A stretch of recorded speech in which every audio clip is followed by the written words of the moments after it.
नमस्कार, आप देख रहे हैं एसएन टुडे। मैं हूं निशा। पेश है 5 जिले 50 खबरें। उद्योगनगर के डीसीएम फ्लाईओवर के पास दिल्ली मुंबई रेलवे लाइन पर ट्रेन की चपेट में आने से एक अज्ञात युवक की मौके पर ही मौत हो गई। हादसे के बाद युवक का सिर धड़ से अलग होकर जा गिरा। मौके पर लोगों की भारी भीड़ लग गई। हादसा प्रेमनगर इलाके के रेलवे ट्रैक पर हुआ। मौके पर पहुंची उद्योगनगर थाना पुलिस ने शव को एम्स अस्पताल के मोर्चे में रखवाया। फिलहाल मृतक की शिनाख्त नहीं हो पाई है। यह हादसा है या फिर सुसाइड, इस मामले में फिलहाल कोई जानकारी नहीं मिल पाई है। वहीं उद्योगनगर थाना पुलिस पूरे मामले की जांच में जुटी हुई है।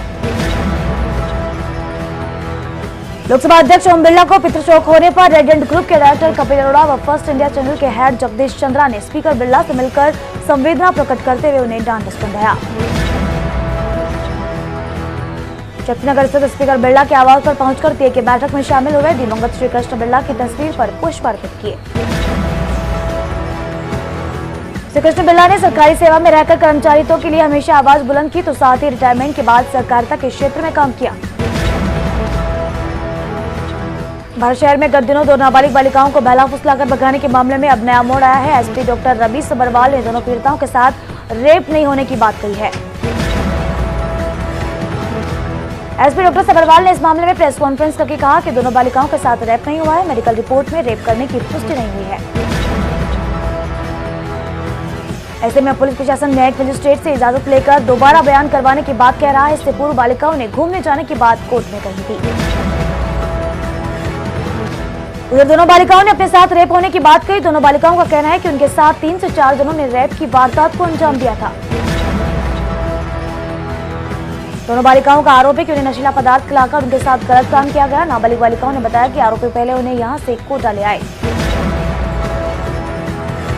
इससे पहले दोनों बालिकाओं ने न्यायिक मजिस्ट्रेट के सामने 164 के बयान में पिता द्वारा घुमाने नहीं ले जाने पर स्वेच्छा से जाने की बात कही थी। रणथंभौर में नए पर्यटन सत्र का आगाज हो गया है। इसे पर्यटकों के भ्रमण के लिए खोल दिया गया है। वन अधिकारियों ने भ्रमण पर आने वाले पर्यटकों का स्वागत किया। पार्क के मुख्य द्वार गणेश धाम से पर्यटकों की एंट्री करवाई गई। साथ ही थर्मल स्क्रीनिंग व सैनिटाइजेशन के बाद पार्क भ्रमण पर जाने की अनुमति दी गई।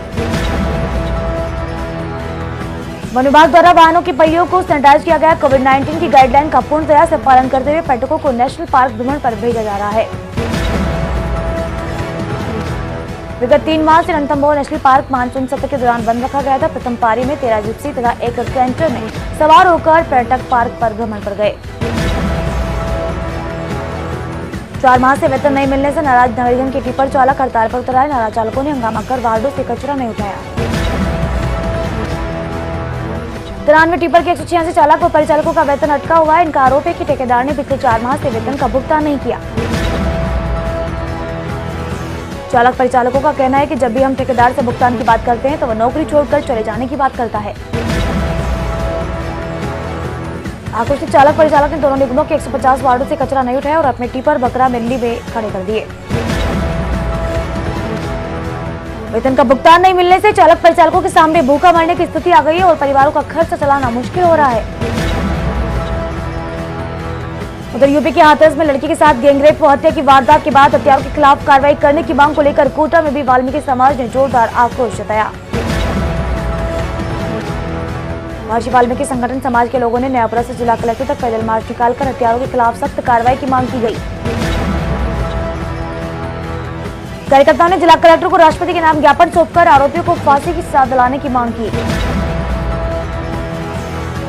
एससी कांग्रेस की ओर से भी अम्बेडकर सर्किल से जिला कलेक्टर तक यूपी सरकार की शव यात्रा निकाली और नारेबाजी करते हुए पुतला दहन किया गया। उन्होंने कहा कि कार्यकर्ताओं को पीड़ित परिवार को 1 करोड़ रुपए का मुआवजा दिया जाए और परिवार के एक व्यक्ति को सरकारी नौकरी दी जाए। रामगंज मंडी में गुरुवार को वाल्मीकि समाज के युवाओं द्वारा हाथों में तख्तियां लेकर बाइक से आक्रोश रैली निकाली। भंडारा के एक मकान में चाय बनाते समय गैस सिलेंडर में आग लगी। परिवार के सदस्यों ने जलते गैस सिलेंडर को बाहर फेंक दिया। लोगों ने रेत व मिट्टी डालकर आग बुझाने का प्रयास किया। लगभग आधे घंटे तक सिलेंडर जलता रहा। आग से बस्ती के लोग दहशत में आ गए। इसके बाद पास के गैस गोदाम से फायर एक्सटिंग्विशर लाया गया और आग पर काबू पाया गया। इसके बाद ग्रामीणों ने राहत की सांस ली। महावीर ईएनटी हॉस्पिटल में 9 साल के मासूम ने सांस की नली में अटके पुलिस सेफ्टी पिन को क्रिटिकल ऑपरेशन कर निकालकर उसकी जान बचाई है। डॉक्टरों ने तकनीक का सहारा लेते हुए बिना ऑपरेशन से उसकी श्वास नली में अटका पिन सफलतापूर्वक निकाल लिया। श्वास नली में अटके पुलिस सेफ्टी पिन को निकालने के लिए ब्रोंकोस्कोपी की सर्जरी बेहद मुश्किल मानी जाती है, लेकिन ईएनटी के डॉक्टरों ने ये कमाल करके दिखाया है। कांग्रेस के दिग्गज नेता व पूर्व मंत्री माधवराव सिंधिया की जयंती माधवराव वेलफेयर सोसाइटी द्वारा छावनी के माधवराव सिंधिया पार्क में मनाई गई,